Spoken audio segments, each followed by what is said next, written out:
Vem cá, Paulo Henrique Ganso, você convocaria ele de volta para a seleção brasileira? Bom, essa discussão vem ganhando uma certa notoriedade há algum tempo, principalmente depois das boas atuações acumuladas do Ganso.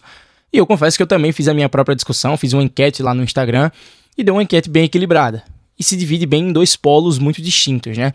O pessoal que não quer nem pensar em convocar o Ganso e a turma do pessoal que clama, por favor, convoquem Paulo Henrique Ganso para a seleção brasileira. Confesso que eu não tenho nenhuma unanimidade com relação a Ganso e seleção brasileira. Eu tenho visões positivas e negativas, mas eu tento ponderar elas e chegar no melhor caminho. E para você que não tem ainda uma opinião formada, ou então que tem uma opinião formada, mas ela ainda não está tão concreta assim, e você está disposto a mudar o seu lado, mudar a sua ideia, ampliar a sua visão, vamos levantar algumas discussões nesse vídeo. O primeiro ponto que tem algum tipo de consternação quando se fala da convocação do Ganso para a seleção brasileira, para a reconvocação dele, para ele voltar a vestir a camisa do Brasil, é sobre intensidade. Esse é o primeiro ponto que muita gente fala para tecer alguma opinião negativa em cima do Ganso recolocando a camisa da seleção brasileira.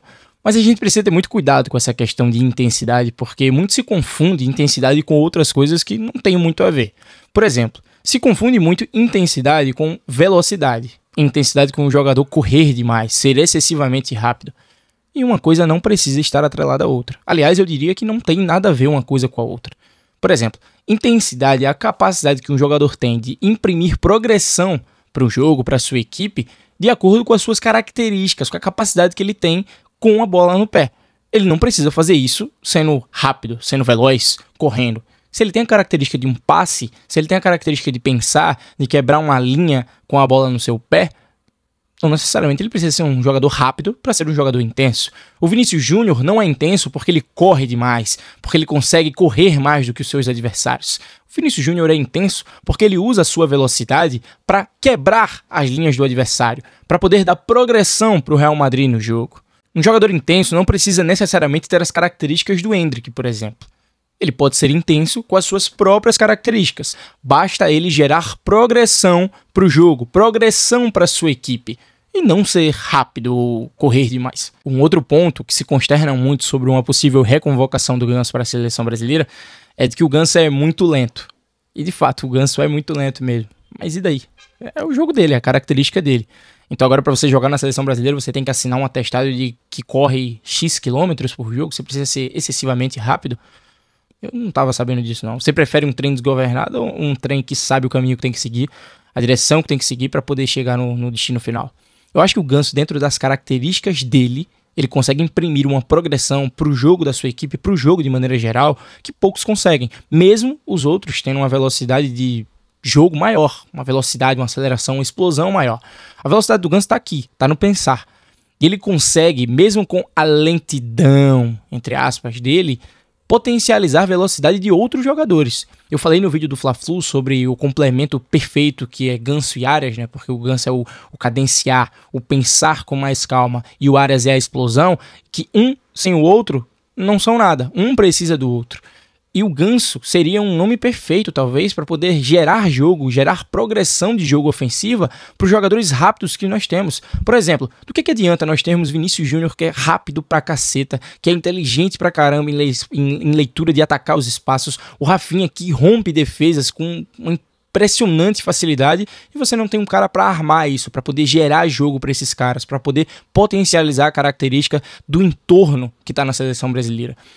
Se a gente olhar para os nossos meias hoje, nós temos a grande maioria deles que estão ali improvisados, vão bater eternamente da tecla de improvisar o Rodrigo de 10, quando na realidade o Rodrigo não é 10, o Rodrigo é um falso ponta, que vem de fora para dentro, arma, mas não com tanto repertório assim para ser um 10.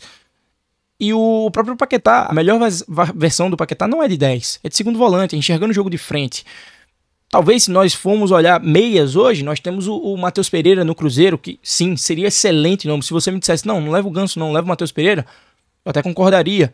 Talvez o Ganso seja mais refinado tecnicamente, mas o Matheus tem outras coisas no jogo dele que o Ganso talvez não tenha também. Um acaba complementando o outro e seriam bons nomes, mas nenhum dos dois são titulares da seleção brasileira. A gente segue improvisando nomes de meias, que beleza, eles podem até fazer essa função, mas não é o melhor para eles. Eles não são extremamente potencializados quando estão sendo improvisados. E aí quando você fecha a sua mente e nem abre ela para discussões sobre uma possível convocação do Ganso e começa a levar em consideração que as características do jogo dele podem potencializar o entorno da seleção brasileira, me mostra que, sabe, você tá meio cego, meio fechado para certas discussões no futebol. E eu não consigo ser assim. Daí você pode argumentar comigo falando que eu só tô citando aqui, levando em consideração os momentos com bola. E que o jogo é jogado sem a bola também. Existe um momento defensivo, as organizações defensivas. E sim, você tá certo. Você tá certo, existe um momento sem bola e nós perderíamos em alguns aspectos no momento sem a bola se tivéssemos o Ganso. Mas o jogo é isso. O futebol, ele é cobertor curto. Você cobre um lado e acaba descobrindo o outro. Você ganha de um lado e acaba perdendo no outro. Por exemplo, hoje nós temos esses jogadores com essa característica que você subjuga de intensidade, de velocidade, de pressionar alto, de perder e pressionar rapidamente.